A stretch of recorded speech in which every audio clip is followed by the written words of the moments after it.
ರಾಜ್ಯದೆಲ್ಲೆಡೆ ಪ್ರವಾಸ ಮಾಡಬೇಕಾದ್ರೆ ಪ್ರವಾಸಕ್ಕೆ ಹೊರಟಂಥ ಕಾಲದಲ್ಲಿ ನನ್ನ ಅಕ್ಕ ತಂಗಿಯರು ಸಾಕಷ್ಟು ಬುತ್ತಿಯನ್ನು ತಂದು ಕೊಡ್ತಾರೆ ನಮಗೆ. ಇವತ್ತು ಈ ನಿಮ್ಮ ಆನಂದ್ ಗುರುಜಿಯವರ ಧರ್ಮ ರಥಯಾತ್ರೆ ನಿರಂತರವಾಗಿ ನಡ್ಕೊಂಡು ಹೋಗ್ತಾ ಇದೆ. ಇಷ್ಟೊತ್ತಿಗಾಗಲೇ ನಾನು ಅರ್ಧ ದಾರಿ ಶಿವಮೊಗ್ಗ ರೂಟ್ ಹೊರಡಬೇಕಾಗಿತ್ತು. ಕಾರ್ಯಕ್ರಮ ವೀಕ್ಷಣೆ ಮಾಡೋರು ಮಾತ್ರ ಕೈ ಎತ್ತಿ ಸಾಕು, ಎಲ್ಲರೂ ಕೈ ಎತ್ತಕ್ಕೆ ಹೋಗಬೇಡಿ. ನಮ್ಮ ಕಾರ್ಯಕ್ರಮನ ವೀಕ್ಷಣೆ ಮಾಡೋರು ಮಾತ್ರ. ಇಷ್ಟು ಜನ ಕಾರ್ಯಕ್ರಮ ವೀಕ್ಷಣೆ ಮಾಡೋರು ಇದ್ದೀರಿ, ಹುಲಿಯೂರು ದುರ್ಗದಿಂದ ಒಬ್ಬರು ಊಟ ತಂದಿಲ್ಲ.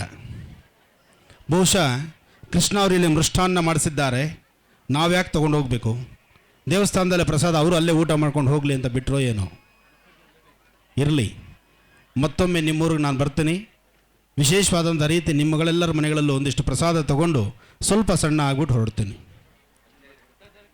ಈಗ ಸಂಕಲ್ಪನ ಮಾಡೋಣ. ನೀವೆಲ್ಲ ಹಸನ್ಮುಖಿಯಾಗಿ ನಗುನಗ್ತಾ, ನಿಮ್ಮಿ ನಗುಮುಖವೇ ಗಣಪತಿಯ ಆರಾಧನೆ. ಸದಾಕಾಲ ಹೆಣ್ಣು ಮಕ್ಕಳು ಮನೆಯಲ್ಲಿ ನಗುನಗ್ತಾ ಇರಬೇಕು. ಪ್ರತಿಯೊಬ್ಬರ ಮನೆಯಲ್ಲೂ ಇರ್ತಕ್ಕಂಥ ಸಮಸ್ಯೆಗಳನ್ನು ಮರೆತು ನೀವು ಯಾವಾಗಲೂ ಹ್ಯಾಪಿಯಾಗಿ ನಗುನಗ್ತಾ ಇದ್ದರೆ ಅದೇ ಒಂದು ಪ್ರಧಾನವಾದ ಸಂಕಲ್ಪ. ಆ ಸಂಕಲ್ಪವನ್ನು ಈಗ ನಾವು ಮಾಡೋಣ. ಓಂ ಗಣನಾನ್ತ್ವ ಗಣಪತಿಂ ಭವಾಮಹೇ ಕವಿಂ ಕವೀನಾನುಪಮಶ್ರವಸ್ತವಂ ಜ್ಯೇಷ್ಠರಾಜಂ ಬ್ರಹ್ಮಣಾಂ ಬ್ರಹ್ಮಣಸ್ವಧಾನ ಶೃಣ್ವನ್ನೋ ತಪಸ್ಸೇದ ಸಾಧನಂ. ಓಂ ಗಂ ಗಣಪತೇ ನಮಃ. 3 ಬಾರಿ 3 ಸರ್ತಿ ಗಂ ಗಣಪತೇ ನಮಃ ಎಂಬತಕ್ಕಂತಹ ಮಂತ್ರವನ್ನು ಹೇಳ್ತಾ ಬನ್ನಿ. ಗಂ ಗಣಪತೇ ನಮಃ. ಓಂ ಗಂ ಗಣಪತಯೇ ನಮಃ.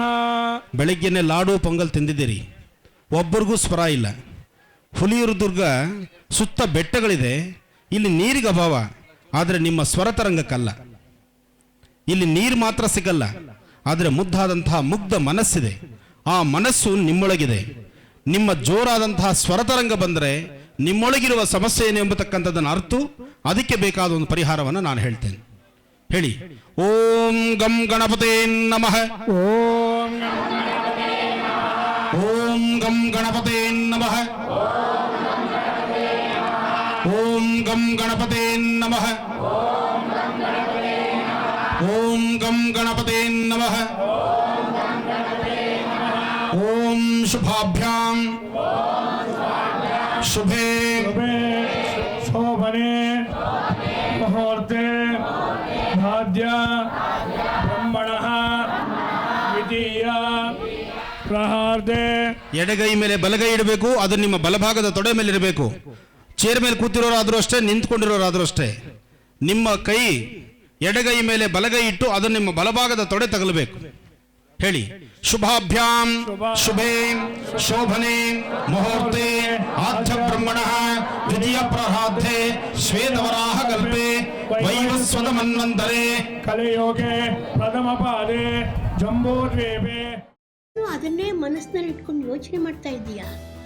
ಮೊದಲು ಅದರಿಂದ ಹೊರಗಡೆ ಬಾ. ನಾನೇನು ಯೋಚನೆ ಮಾಡ್ತಿಲ್ಲ ಅಜ್ಜಿ. ನಿನ್ನ ಚಿಕ್ಕ ಮಗುವಿಂದ ನೋಡ್ತಾ ಇದ್ದೀನಿ. ಯಾವುದಾದ್ರೂ ಯೋಚನೆಯಿಂದ ಹೊರಗಡೆ ಬಂದೆ ಅಂತ ನೀನು ಮಾತು ಹೇಳಿದ್ರು ನಿನ್ನ ಮನಸ್ಸೆಲ್ಲ ಅದರಲ್ಲೇ ಇರುತ್ತೆ. ಅದಿತಿ, ಯಾವುದ್ರ ಬಗ್ಗೆ ಯೋಚನೆ ಮಾಡ್ತಿದ್ಯಾ? ಶ್ರೀಚಕ್ರ ನಮ್ಮ ಕೈವಶವಾದ್ರೆ ಇಡೀ ಜಗತ್ತೇ ನಮ್ಮ ಪಾಳೆ ಪಟ್ಟೆ.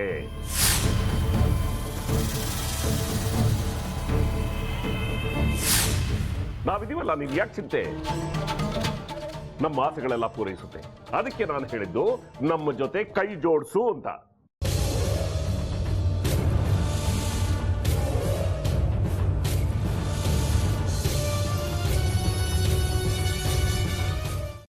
ವೆಜ್ ಖಾರ ಬಾತ್ ಮಾಡುವ ವಿಧಾನ.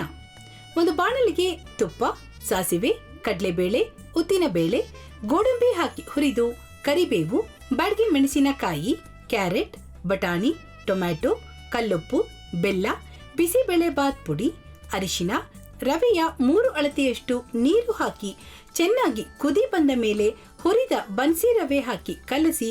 ಈಗ ವೆಜ್ ಖಾರ ಬಾತ್ ಸವಿಯಲು.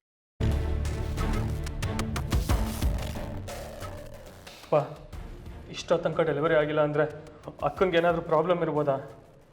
ಆ ಥರ ಏನಾದರೂ ಇದ್ದರೆ ಡಾಕ್ಟ್ರು ಬಂದು ಹೇಳ್ತಿರ್ಲಿಲ್ವ ರವಿ?